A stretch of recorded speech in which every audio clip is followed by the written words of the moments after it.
Bonsoir, bienvenue sur France 3 Pays de Corrèze. Ce soir, nous sommes à Argentat pour parler de ces personnes qui accompagnent au quotidien un conjoint ou un parent malade, parfois au détriment de leur propre santé.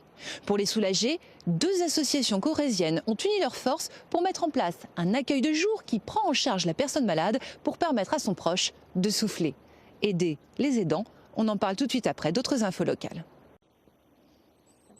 On les appelle les aidants familiaux. Ce sont ces hommes et ces femmes qui s'occupent au quotidien d'un parent ou d'un conjoint malade. Pour leur permettre de souffler, deux associations corréziennes ont uni leurs forces pour offrir une sortie à la personne aidée et un moment de répit à son aidant. On y va, Jean, on part pour l'accueil ? On y va. Allez. Derrière ce grand sourire, la maladie d'Alzheimer.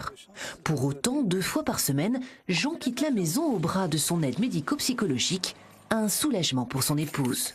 Depuis 1 an et demi, Denise s'occupe jour et nuit de son mari, une attention constante qui a eu raison de son sommeil. C'est assez pénible, c'est difficile à expliquer parce qu'on peut des fois paraître pas avoir de sentiments, parce qu'on arrive à être excédé de vivre comme ça. C'est important de souffler du coup.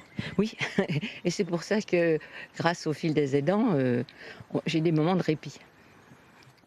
Ouf, bah dis donc. Le fil des aidants, une association qui propose les jours de marché un rendez-vous convivial dans plusieurs communes rurales. Autour d'un café et d'une petite douceur, les aidants familiaux soufflent, se confient, retrouvent une vie normale.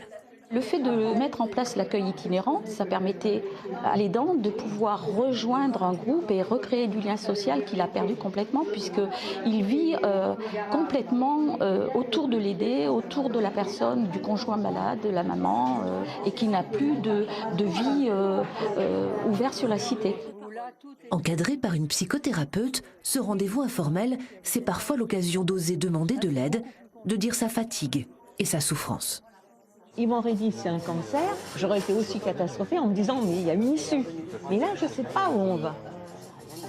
C'est ça qui est terrible. J'ai plus mon mari sous les yeux, j'ai plus à regarder ce qui se passe autour de moi. Je suis complètement à l'aise, détendue. Vous soufflez. Je souffle. Voilà, vous l'avez compris, cette matinale, c'est un vrai moment d'évasion. Mais pendant ce temps-là, que fait Jean? C'est ce qu'on va aller voir. Aujourd'hui, c'est pâtisserie, une chance pour cet ancien cuisinier de remettre la main à la pâte, l'occasion de sortir de la maison et de prendre, lui aussi, un moment de répit.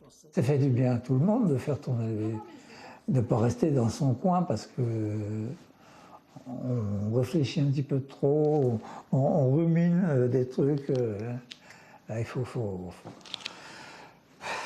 respirer de temps en temps. Les horaires de cet accueil de jour itinérant coïncident avec le rendez-vous des aidants, un dispositif malin destiné à améliorer le quotidien de ces familles confrontées à la maladie. Lorsqu'il rentre à la maison, il est complètement reposé, il se sent à l'aise. L'aidant familial, lui, a pu aller vers l'extérieur, souffler. Ils repartent dans le quotidien sereinement. C'est gagnant-gagnant. Gagnant-gagnant, tout à fait. Voilà, ce dispositif est ouvert 2 fois par semaine à Argentat et à Goul à tous les plus de 60 ans qui souhaitent soulager leur aidant. C'est la fin de cette édition. Merci de l'avoir suivi. Très belle soirée sur France 3. Allez, on y va.